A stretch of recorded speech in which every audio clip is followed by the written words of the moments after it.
আমি এই মামলা প্রতিহিংসার জন্য করিনি। আমি প্রতিহিংসা পরায়ণ নয়, আমি জিজ্ঞাসা পরায়ণ নয়, আমার কোনো হিংসা নেই। আমার এটা নিয়ে সেনা কর্তৃপক্ষের ঊর্ধ্বতন কর্তৃপক্ষের একাধিকবার অনেক মিটিং হয়েছে এটা নিয়ে। আমি মামলা করব কি করব না, মহান আল্লাহর কাছে শুকরিয়া আদায় করছি যে আমি একজন ভিকটিম হিসাবে যারা জুলুম করেছে তাদেরকে আজকে আদালতে, তাদের সবাইকে না হলো তাদের একাংশকে আদালতে হাজির হয়েছে এবং তাদেরকে কারাগারে প্রেরণ করা হয়েছে। আমি ধন্যবাদ জানাচ্ছি মাননীয় প্রধান উপদেষ্টা, আইসিডি টিম, বিশেষ করে অ্যাডভোকেট তাজুল, ওনারা দিনরাত কাজ করেছেন, তাদেরকে আমি ট্রাইব্যুনালকে ধন্যবাদ জানাচ্ছি এবং আপনাদের সবাইকে ধন্যবাদ জানাচ্ছি। আমি দুটা কথা বলতে চাই। প্রথম কথা হলো যে আমি এই মামলা প্রতিহিংসার জন্য করিনি। আমি প্রতিহিংসা পরায়ণ নয়, আমি জিজ্ঞাসা পরায়ণ নয়, আমার কোনো হিংসা নেই। আমার এটা নিয়ে সেনা কর্তৃপক্ষের ঊর্ধ্বতন কর্তৃপক্ষের একাধিকবার অনেক মিটিং হয়েছে এটা নিয়ে। আমি মামলা করব কি করব না। আমি ডিসেম্বরে করেছি, আপনারা হয়তো জানেন না। জানুয়ারিতে কিন্তু এই 5 জন ডিজির বিরুদ্ধে ওয়ারেন্ট বের হয়েছিল এবং তাদেরকে তখন গ্রেফতারের চেষ্টা করা হয়েছে, তারা তখন থেকে পলাতক। এই ওয়ারেন্ট কিন্তু প্রথম ওয়ারেন্ট নয়, এটা তাদের বিরুদ্ধে দ্বিতীয় ওয়ারেন্ট। আমি মামলা করেছি শেষ পর্যন্ত এই কথা চিন্তা করে যে আমি দেশবাসীকে একটা মেসেজ দিতে চাই, যারা ভবিষ্যতে রাষ্ট্রপ্রধান, সরকার প্রধান হবে এবং বিভিন্ন বাহিনীর প্রধান হবে, তাদের কাছে আমি মেসেজ দিতে চাই যে অন্যায় করে, জুলুম করে, মানুষের অধিকার লঙ্ঘন করে কেউ পার পেতে পারে না। সকল অপরাধীকে বিচার পেতে হবে। বাট আমি এই জিনিসটা দৃঢ়ভাবে বলতে চাই, তাদের উপর কোনো জুলুম হোক, অবিচার হোক, এটা আমি চাই না। আমি চাই তারা সুবিচার পাক, তারা যা বক্তব্য বলার সেটা বলার সুযোগ পাক এবং মাননীয় আদালত তাদের সমস্ত বক্তব্য শুনে যেন তাদের সুবিচার করেন, সেটাই আমি চাইবো। আমি চাই না তাদের কোনো অবিচার হোক। যে যতটুকু করেছে তার ততটুকু পাওনা সে যেন পেয়ে যায়, বাকি আখিরাতের কথা পড়ে থাকবে। আমার দ্বিতীয় মেসেজ হলো, যেটা আমার আগে বলে গেছেন, আমি আজকে সকালেও স্ট্যাটাস দিয়েছি, এই জন্য আমি হাজার হাজার মানুষের কাছে গালি খাচ্ছি ফেসবুকে। আমি সেনাবাহিনীকে কেন ডিফেন্ড করতে চাই।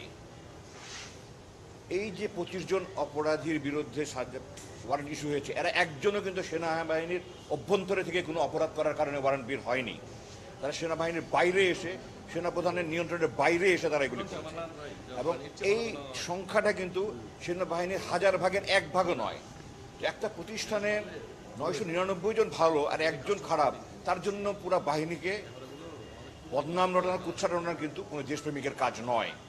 আপনাদের মনে রাখতে হবে যে আপনাদের মাধ্যমে দেশবাসীকে জানাতে চাই, এই সেনাবাহিনী জাতির সাথে সবসময় ছিল, জাতির পাশে ছিল।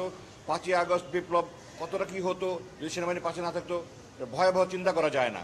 সেনাবাহিনী যে দেশের স্বাধীনতা, সার্বভৌমত্ব, অখণ্ডতা, সংহতি, ঐক্যের প্রতীক, এটাকে বিতর্কিত করা মানে আমরা আমাদের নিজেকে ক্ষতি করছি। ভারতের এজেন্ডা তারা আমাদের সেনাবাহিনীর জনগণ মুখোমুখি করতে চায়। আমরা যদি নিজেরা এই দেশের জনগণ যদি সেনাবাহিনীর মুখোমুখি হয়, এই অসাধু, এই দুর্নীতিপরায়ণ কিছু অফিসারের জন্য দেশের ক্ষতি হবে, আমার আপনার ক্ষতি হবে। আপনারা দয়া করে সেনাবাহিনীকে গালি দিবেন না, সমস্ত অপরাধীকে গালি দেন। আমি দিচ্ছি, আমি মামলা করেছি। আমি সেনা কর্তৃপক্ষকে ধন্যবাদ জানাতে চাই যে তারা এই আইনি প্রক্রিয়া যেন সহজভাবে, সুন্দরভাবে চলতে পারে, এই জন্য সহায়তা করছে। জেনারেল বাঁকা সহ সেনা কর্তৃপক্ষ যারা সংশ্লিষ্ট আছে সবাইকে ধন্যবাদ জানাতে। যারা এখনও ধৃত হয়নি, ধরা যায়নি, তাদেরকে আনার ব্যাপারে পূর্বে বলা হয়েছে। আমি আবার বলছি, সবাইকে আইনের মুখোমুখি করা উচিত। যারা পলাতক আছে তাদের বিরুদ্ধে ইন্টারপোলের মাধ্যমে তাদেরকে এনে বিচারের মুখোমুখি করা হোক।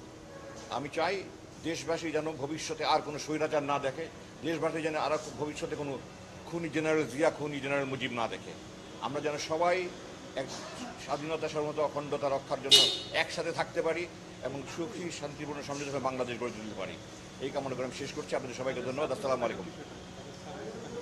জি, একটা প্রশ্ন এসেছে এখানে যে তারা সার্ভিসে থাকবে কি না। এটা আইনের ব্যাপারে, এটা আইনের ব্যাখ্যা ট্রাইব্যুনাল যারা প্রসিকিউটর আছে ওনারা দিতে পারবে। আমি আইনজ্ঞ নই, আমি আইনজীবী নই, আইনের ব্যাপারে আমি পারদর্শী নই। তবে আমি যতটুকু বুঝেছি এটা নতুন অ্যামেন্ডমেন্ট হয়েছে, এটা থার্ড অ্যামেন্ডমেন্ট একটা হয়েছে। এই অ্যামেন্ডমেন্ট এটা করা হয়েছে। এটা কেন করা হয়েছে, কার জন্য করা হয়েছে আমি জানি না। তবে আমি এতটুকু জানি যে বেসামরিক প্রশাসনে যারা আছে বা পুলিশ যারা আছে তাদের বিরুদ্ধে অভিযোগ আনা হলেই কিন্তু তারা চাকরিচ্যুত হয়ে যায়। তো আইন যদি একটা দেশে থাকে তাহলে এটা শুধু বেসামরিকের জন্য, সামরিকের জন্য আলাদা হতে পারে না, একই ধরনের অপরাধের জন্য। তো এটা করা হয়েছে কী উদ্দেশ্যে আমি জানি না। এটাতে এখন তারা আইনের ব্যাখ্যা যারা আইনজীবী আছেন ওনারা দিতে পারবে। যে আমি টেলিভিশনে অনেক তর্ক বিতর্ক দেখছি, ফেসবুকে দেখছি, এমনকি আমাদের কিছু কিছু সামরিক অফিসারও দেখছি যে তাদেরকে সেনা আইনে বিচার করার জন্য। আমি বাংলাদেশ সেনাবাহিনীর যে আমাদের আইন বিভাগ আছে এটাকে জাজ অ্যাডভোকেট জেনারেল ব্রাঞ্চ আছে বলে, জ্যাক ব্রাঞ্চ। জ্যাক ব্রাঞ্চের সর্বোচ্চ পর্যায়ে যিনি ব্রিগেডিয়ার জেনারেল র্যাঙ্ক। আমি কয়েকজনের সাথে কথা বলেছি যারা জ্যাক ব্রাঞ্চের প্রধান ছিলেন। 4টা আইন তারা করে অপরাধ করেছে যেটা সেনাবাহিনীতে কোনো বিচার করার আইনই নাই। সুতরাং সেনা আইনে তাদের বিচার অন্যভাবে করতে পারে, এই 4টার জন্য করে নেই। 1 নম্বর অপহরণ, সেনাবাহিনীতে অপহরণের কোনো আইন নেই।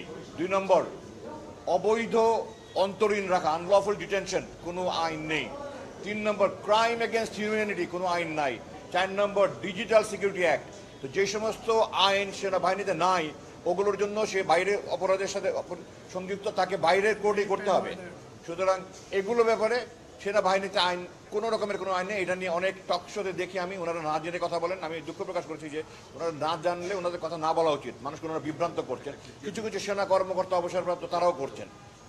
আমি স্পষ্ট বলতে চাই, তারা যে সমস্ত অপরাধ করেছেন, যে 4টার কথা বললাম, এগুলো সেনাবাহিনীতে বিচারের কোনো আইন নাই। তাহলে কি তারা মাফ পেয়ে যাবে? না, তারা বেসামরিক আদালতে তাদের বিচার হতে হবে। ধন্যবাদ।